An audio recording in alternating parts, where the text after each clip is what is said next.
What is going on, guys? We are going to be live at 6 p.m. across Fox KO for UFC 312 in Sydney and the Wonks. Make sure to get down, come say hi, but also you can watch it live on Fox and KO. Boys, how you feeling? Very good. It's open workouts, not the actual event. We aren't commentating. Pad work, Tom! Pad work. I thought we were commentating. No, we're commentating pad work and we're just interviewing people. Okay, We're going to have a great time. UFC 312, punters and dribblers down at Town Hall. That's in Sydney. Town Hall. Town Hall, Not Town Hall. Town Hall. Come along, say g'day, see the fighters warm up. You see us yarn to the fighters, maybe some rugby league players, but if you can't get down there, you can watch it on Foxtel, you can watch it on KO, you can watch it on YouTube, I believe.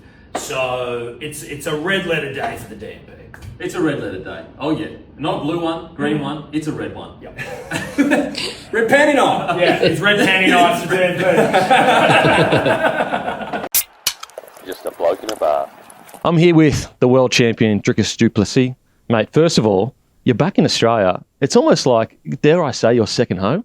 Yeah, I mean, it's great. It's awesome if you get these back-to-back fights in a country that, you know, people are going to love you and hate you or like you or dislike you. But it's great with the familiarity of it. And but, you know, what happens on fight nights, that's the only place you really know. Are the fans cheering, booing? Doesn't make that big a difference because I'm always fighting in enemy territory. So it's, for me, I've grown used to that. But the love, I've been here for 2 weeks in Sydney, and the love I've been getting from all the people, all the fans, it's been incredible. Just the whole place has been nothing but a pleasant experience. So it's great, you know, especially after, like you said, having a fight, you know, coming back and back-to-back fights in the same place. It's incredible. Now, I'd imagine you're a bloke that envisions things a lot, I assume anyway.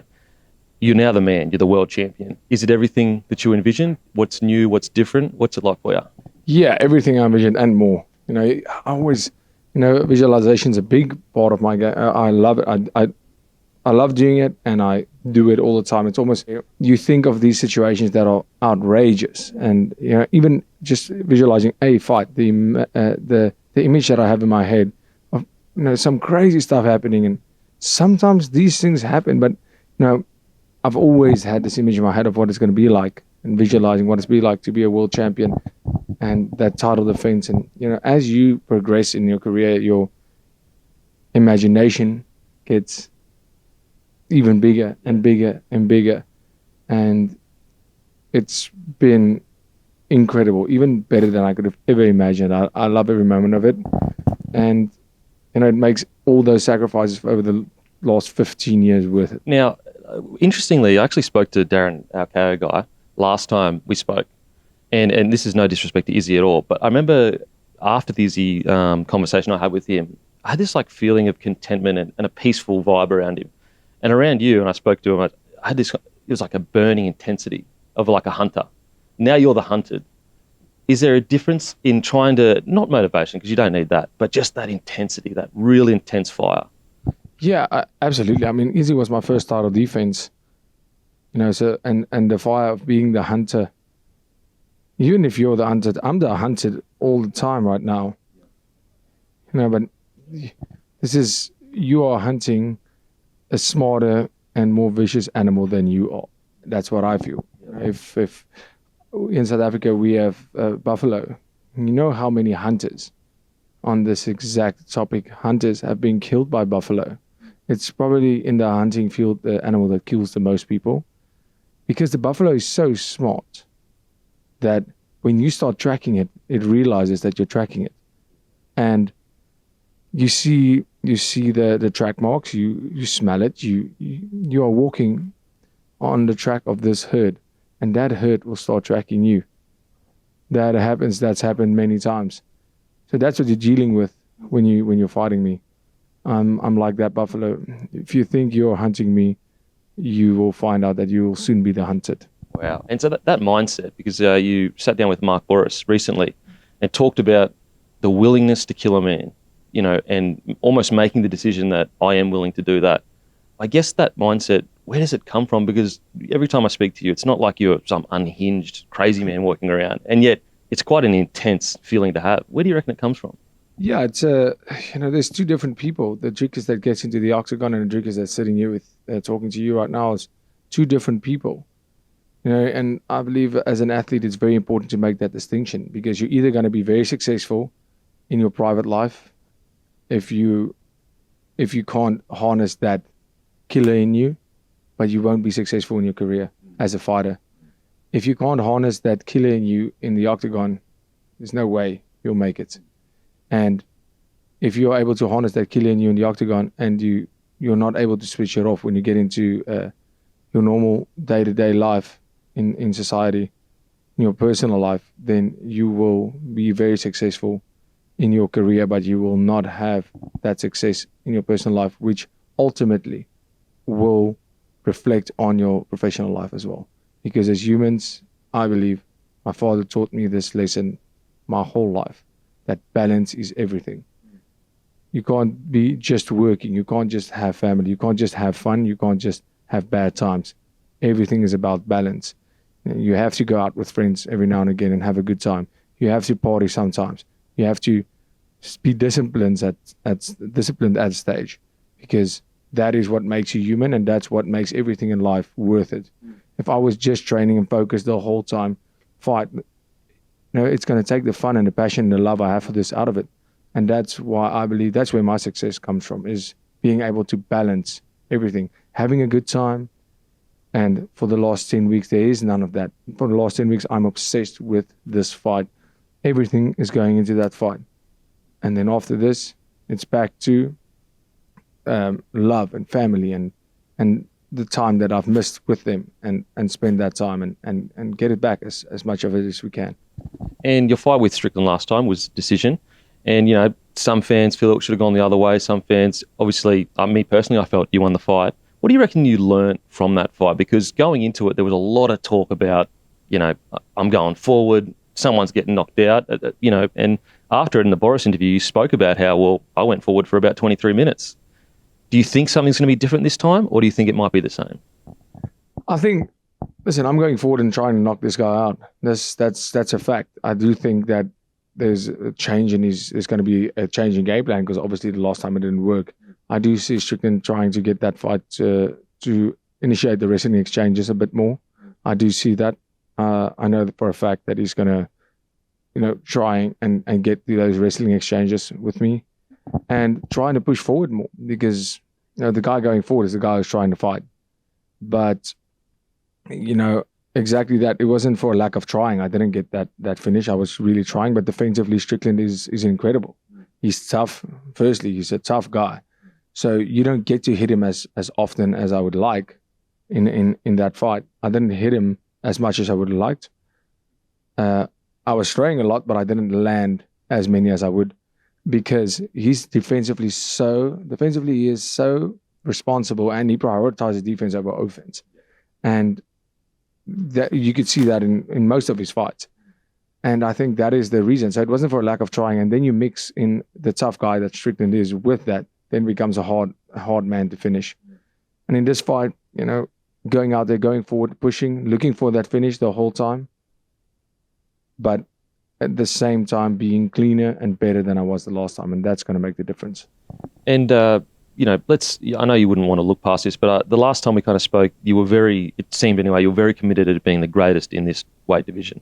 Is it still very focused in on that? Because if you do go on to win this fight, clean out division is a strong word, but, you've beaten the best of the best. What's the kind of vision for the next kind of 12 months? Yeah, absolutely. I think after this fight, there's still some work for me to be done at middleweight. We have the Hamzat, who made a big statement. We just had Imamov that made a big statement. So, the middleweight division is looking alive and well. And if you just look over the last year, how the top 5 has changed, that's incredible. I'm excited to be at middleweight. It's a very exciting division at this stage. And, I want to be sure that there's no doubt that I've cleared out the division before I start thinking about ever going up. I do definitely want to do it, but I want there to be no doubt. I want there to be no doubt of me going up and doing, becoming a double division champion. So you also sat down with the Raiders boys, Hudson Young, and first of all, how did you get connected to the Raiders of all teams? Well, it was interesting. They actually contacted us to the UFC, and they said they were massive fans. And I know rugby union, and rugby in general, I'm a big fan. I know of rugby league, but we don't have that in South Africa. So I was really excited to meet them. They bought me a jersey. It's incredible. So that was the first people I've met. So that has to make me a Raiders fan. Wow, there you've heard it here first. A Raiders fan, guys. That's there we go. Yeah, I know they're starting the season on the 1st of March in Vegas, and might even be because there's a big fights happening there. I think Alex Pereira's fighting that weekend, close to that.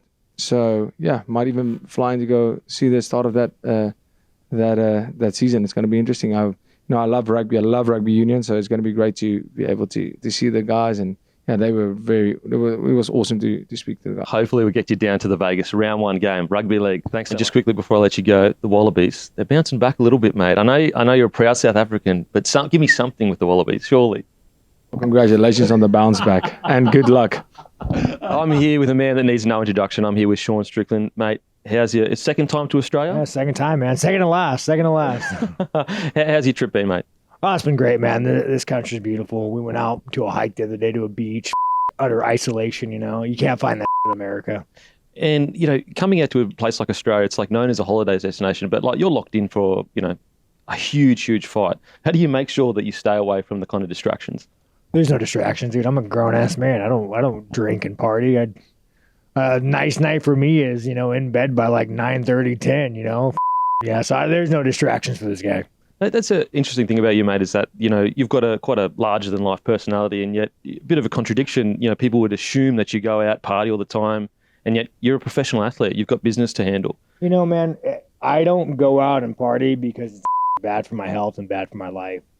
Nothing really good happens when you go out, especially like you take someone like me who I'm a idiot.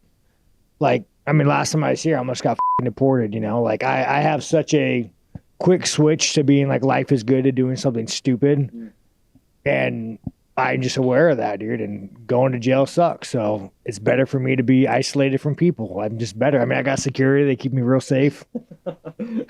Now, as a fan of MMA, sometimes I watch you up on stage and you get into those modes where you are just launching into people. And then other times I watch interviews and there's a very calm, empathetic person. How much is it, not necessarily you saying things you don't believe, but taking the piss, a bit of banter, and how much is it showmanship, I think that who you see when I fight in press conferences, that is who I am. And every other aspect of me, that's when I'm calm. So it's like, I can't be home with the old lady and be like, hey, this, that, So it's like, sometimes like you kind of get confused, like who is the real version of you? Is it the guy on stage or is it the guy at home, eating dinner with his woman? But it's fun, man. You just got to be your unfiltered self, and it's nice, dude. You just kind of get to let loose a little bit. And yourself, like, you grew up incredibly tough childhood, and that's an understatement. It's relatively speaking, for some people it could be Disneyland. It was bad, but it could have been a lot worse. The reason why I say that is that you're in Australia, you're about to fight for a title again, and if that young fella could look at you now, he'd probably go, "That's not even me." I'm assuming. No, man. It's it's weird, dude. I look at my bank account occasionally and I'm like, who the is this guy, right? I try to I still look in the mirror like, I think one of the hardest things to do, especially like if you're an abused kid and you kind of have you naturally have this like level of low self-esteem that just carries with you. And like one of the hardest things to do is to look in the mirror and not see who you were then. And I think like, even me, like I still look in the mirror and the part of me, like I see that person, So it's like one of the hardest things to do for people that like suffer trauma is like kind of like let go of the image of themselves when they were like 8 years old, It's like, how do you hate? It's like you almost hate that person, and you actually think about it, like you're an 8-year-old kid, and you hate, like, what do you do? Let it go. Yeah. As a fan of MMA and watching your journey, me personally, and I could be wrong, I feel like the fight against Israel was like a real turning point for you. Like a moment where you went from, oh, am I good enough to be at the top here, to I am actually good enough to be at the top. Here's the thing, dude. I train with the best in the world every day. Before I fought Izzy, I trained with the best in the world, and I do damn good. So like I always knew I was good, So I mean, it's just putting together on fight night. Doesn't matter how good you are in the gym, dude. If you can't put that shit together on fight night, don't mean a damn thing. Yeah.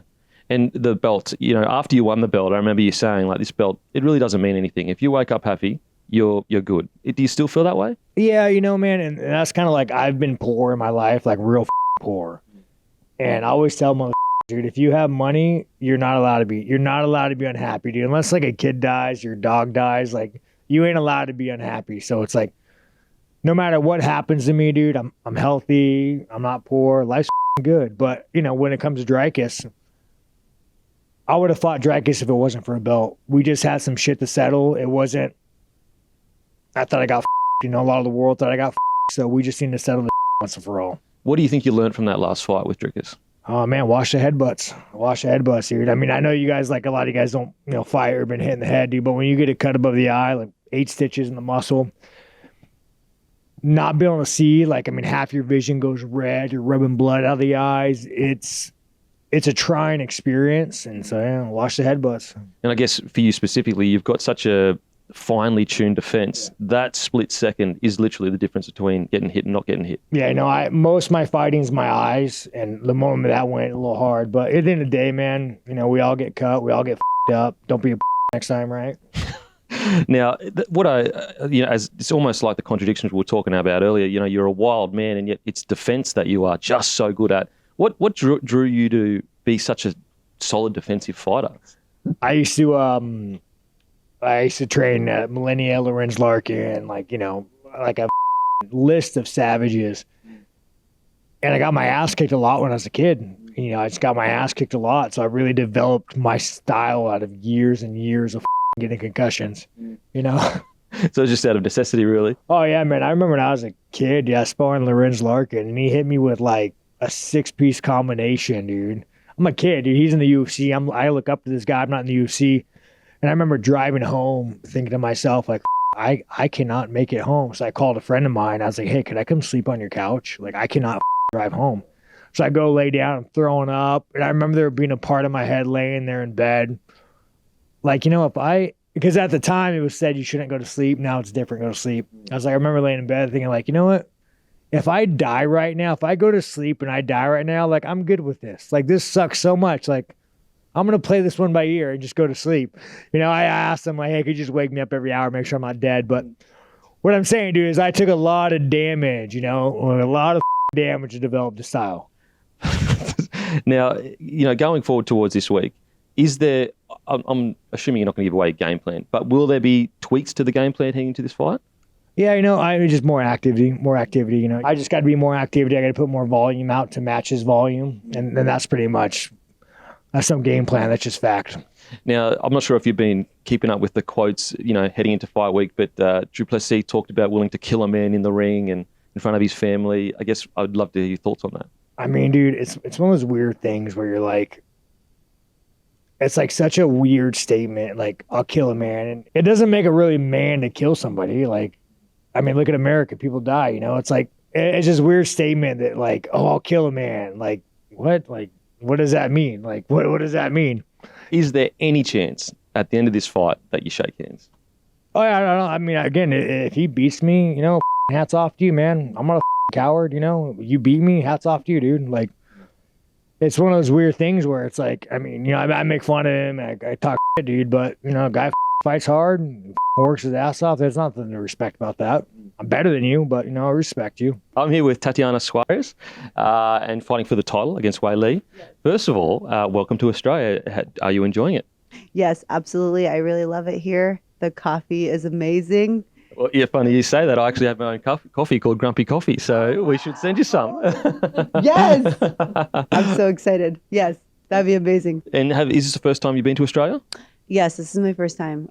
It's been great so far. Like I said, the coffee's amazing. I really like the people as well, and very friendly. And then the food's great. Thank you. Now, obviously, you're fighting for the title, and Wei Li, super experienced, been in title fights. I guess heading into this fight for yourself, what's the mental preparation like for fighting such a experienced fighter?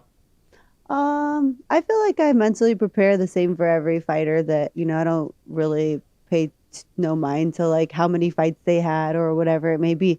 I just focus on myself. I don't really focus on my opponent or nothing like that. I just focus on myself, and I feel like that's just the way to do it because at the end of the day, I'm not going to put too much stock into anybody. Just all my energy goes to myself and making sure that I'm the best fighter that night.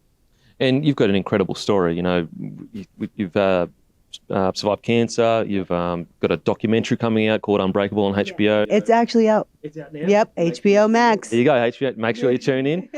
I guess, you know, that mentality of focusing on yourself. Did you learn a lot of that kind of mental process going through, I would assume, much harder things than just a fight? Yeah, absolutely.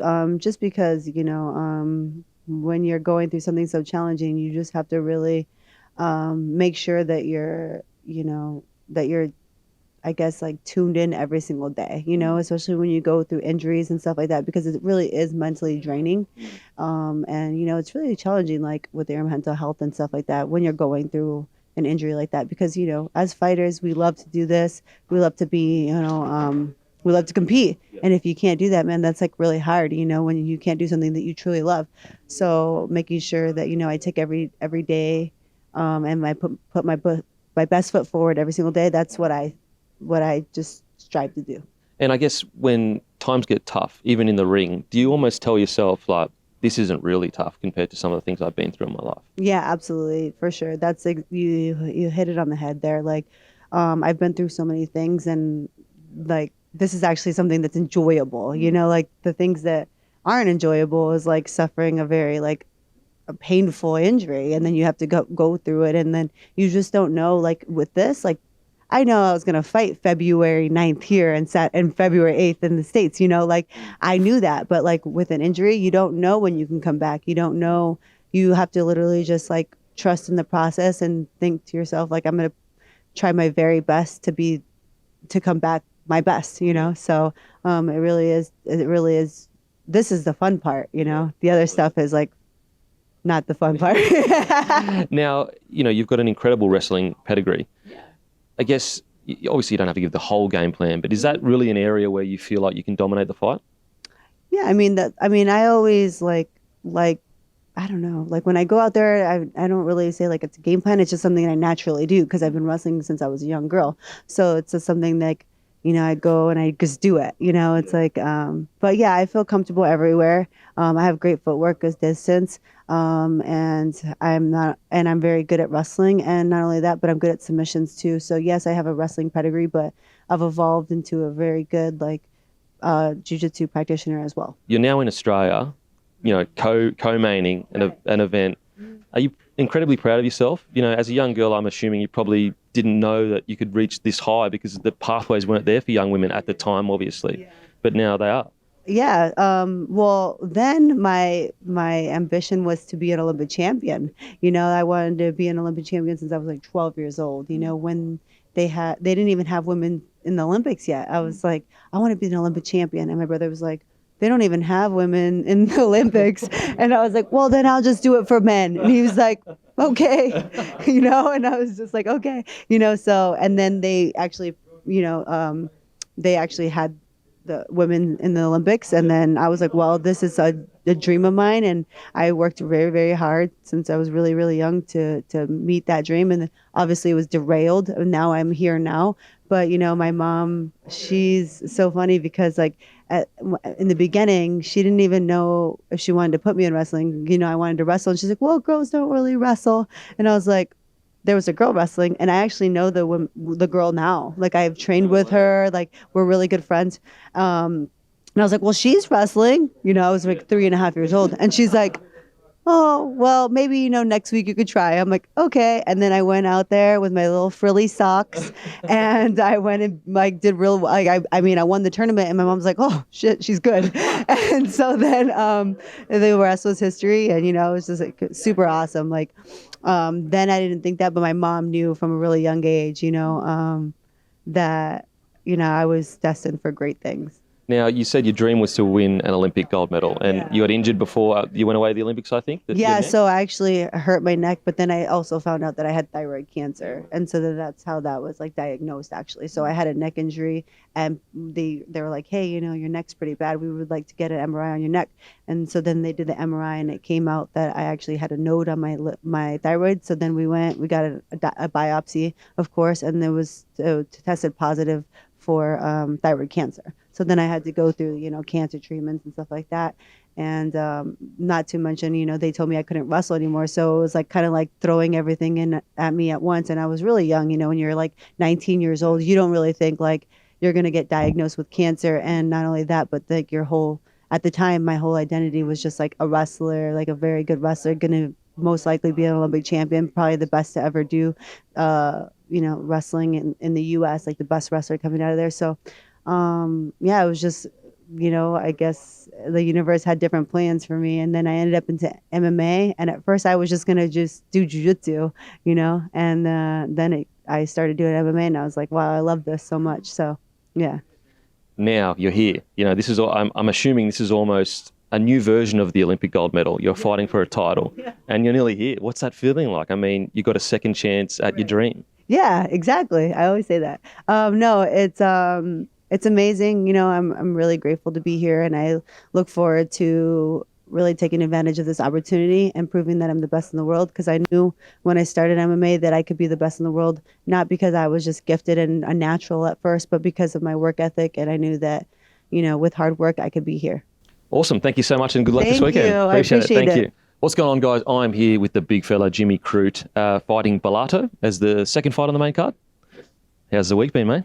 It's been pretty cruisy, man. Like, we just rolled in today, so just did the last little finishing touches on the tech and stuff back home, and rolled in this morning, and it's been pretty cruisy. The energy here is actually nice and chill. So. And you actually took quite a break in 2023 from MMA. First of all, what was the catalyst for that break? A little bit of everything, I had a lot of injuries, but mostly for mental health.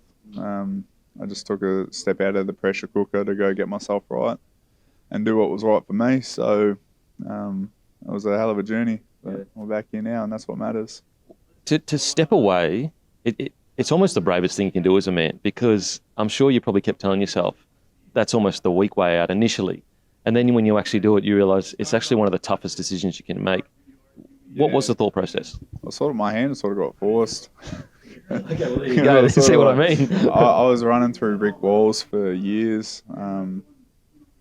For a long time, I was running through brick walls, and I just got to a point where I couldn't run anymore. I couldn't take them. So, it was definitely for the best to take a step back and stop doing that to myself, and stop embarrassing myself, and yeah, the rest is history. What do you reckon you learnt the most about yourself in that time away? Just how good it is to be me. I don't have to be anyone else. I can just be myself. And how easy it is to be me. I don't have to do nothing. Yeah, absolutely.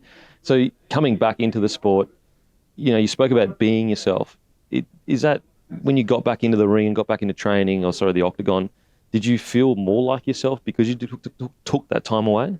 Yeah, it was a long road. There's many moving parts, and I'll say one thing and then I'll remember another thing after I've said it. So it's sort of a bit weird to talk about. Yeah. I don't like to look backwards, but definitely, it definitely was a long, windy road. But it's definitely a lot of fun, and I look back on it and I'm like, I wouldn't change a thing. Yeah, wow. Now, apologies, I'm going to ask you to look back just a little bit further. You used to be a forklift driver, mate. Yeah. Mate, shout out to the forklift drivers out there. What did you have any memories of being a forkie and all that stuff? Yeah, I was working full time and training pretty much full time up until I got my Contender Series fight and contract. Yeah, it was a rough gig. We were working in the freezers, so it was like minus 22 degrees Celsius. I'd work 10 or 11 hours, roll the training and have to defrost for an hour before I could train. That was just like, it's good for the soul, a bit of hard work. Makes you appreciate life. 100%. It makes you appreciate, when I quit rugby league, I started working in a coal terminal and also like an above ground mine. And then I was lucky enough to start doing this. And every time I catch myself going, oh, I'm tired, or oh, this sucks, I go, there's actual real work back there that you can go back, you coward, pull your head in. I feel that, I understand. Mate, so you got you went to the Contender Series and you won via knockout and got the contract. That feeling of winning and getting the contract, just walk us through that whole experience. Yeah, sort of so long ago now. And even at the time, it was such a blur because the emotions were so high. But I'm just remember hitting the bloke and just relief. I did it, and then I got a really good reception from Dana, and then my career just sort of took off. But it took off so quick where I was sort of, I won't say I wasn't ready for it, but I definitely took off very quick. Yeah, it took off very quick. That's I guess the unique thing about MMA and UFC. It's such a relatively young sport. You don't have these institutions already kind of ingrained to develop you into what you need to be. Whereas you look at, say, like rugby league or whatever, from 12 years old, there's a very clear system, or AFL. Now, Bilardo, I hope I'm saying that correctly, Bilardo this weekend. What do you reckon your edge over him is? I've got a lot of advantages. He does things really well. He does a lot of things really well. He's pretty well-rounded. But I don't want to dive too much into it. I just like keeping things internalized. You sure you don't want to give the whole game plan, just quietly? Or what no? I'm going to do is, I don't know. I've got his number. I feel like I've got his number on the feet and on the ground, and I've got some stuff waiting for him. Okay. I'm sure it's not nice stuff. Let's just put it that way, mate. The Melbourne Storm. Now, there's a lot of people listening right now that are going to go, "Oh, the Melbourne Storm," but you actually used to be a fan of the Melbourne Storm. Watched footy quite a while ago. Yeah, I try to watch it. I don't know, I struggle to watch TV. Yeah, okay. I forget. I get very sidetracked in my life. So, I do like the league. It's a good game. I don't think it's what it used to be though. Yeah. Okay. Oh, well then it would be interesting finding someone that watched League 20 years ago and then just all of a sudden waking up and watching it now. It's like literally a different game. Yeah, I don't think that's a bad thing either. Yeah. Could be heading in a better direction.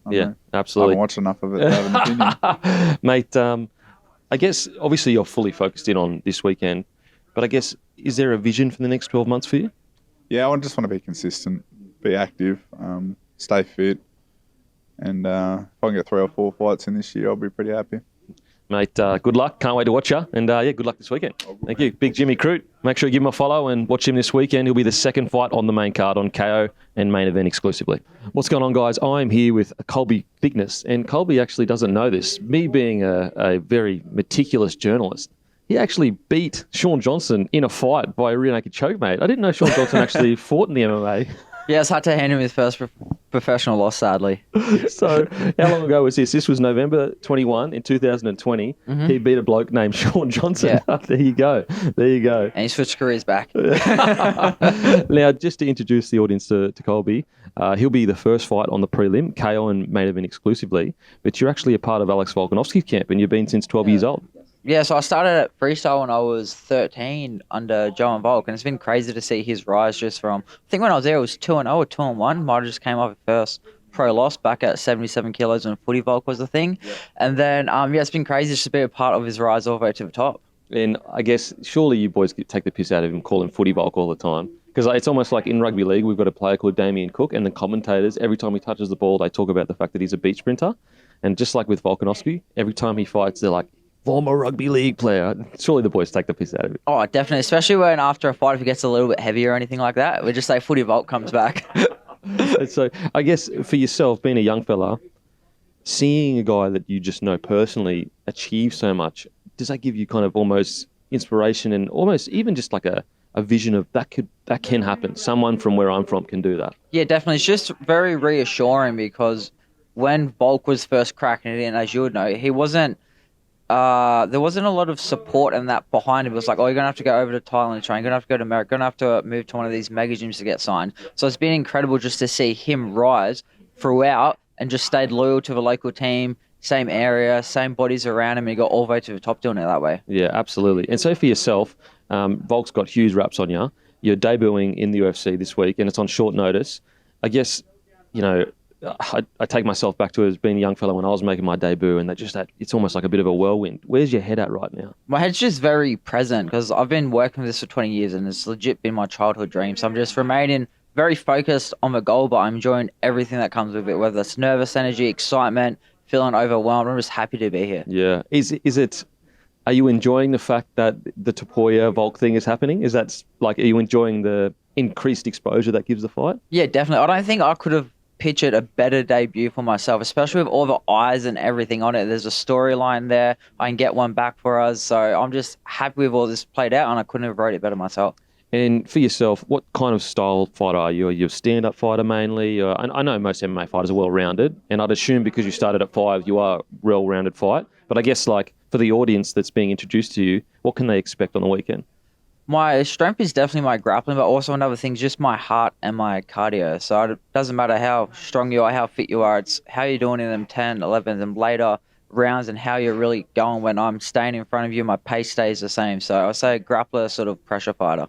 And heading into this fight, I guess, is there, you spoke about embracing the nerves and the excitement. Is it more nerves or more excitement for you? It's more excitement. Like, it's 99% excitement and 1% nerves. And taking it on short notice, are you a kind of, because like there's, I guess, two kind of athletes. There's athletes that when they're about to get into something, they fully focus in and start training. And then there's other athletes that all year round, they just stay fully fit. Have you been all year round training and you're ready fitness-wise for the fight? Yeah, definitely. I've actually done a camp in preparation for this because we knew that I was the number one prospect in Australia who's not signed as a bantamweight. So as soon as there was a bantamweight fight in Sydney, Joe said, look, put you in camp. So I'm 5 weeks into a camp already coming into this fight. Yeah, that's smart. That's really smart. So, I mean, heading into this fight then, where do you feel you have the edge over Tapoya?